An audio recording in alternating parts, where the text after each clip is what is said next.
Għal xahar ieħor Malta kellha fost l-inqas rati ta' inflazzjoni minn fost il-pajjiżi kollha taż-żona euro. Dan hekk kif fawwissu ta' din is-sena, ir-rata ta' inflazzjoni f'pajjiżna kienet ta' 7%. Dan ħareġ minn ċifri ppubblikati mill-Uffiċċju tal-Istatistika tal-Unjoni Ewropea, il-Eurostat, li juru kif ir-rata ta' inflazzjoni ta' pajjiżna hija 2.1% inqas mill-medja taż-żona tal-euro. Il-medja taż-żona euro hija ta' 9.1%. Ħarsa lejn ċifri minn madwar iż-żona tal-euro turi l-unika pajjiż fejn l-oli tal-ħajja u inqas bi ftit minn Malta huwa fi Franza. Wara Malta imbagħad tiġi l-Finlandja.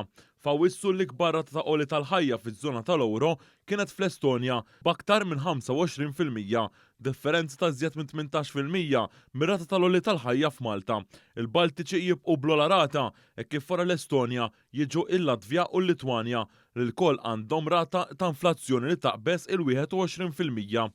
Minn dawn iċ-ċifri tal-Eurostat ħareġ ukoll li l-isfidi internazzjonali minħabba l-gwerra fl-Ukrajna ħallew impatt qawwi fuq il-prezzijiet fosthom dawk tal-enerġija f'kull stat membru tal-Unjoni Ewropea.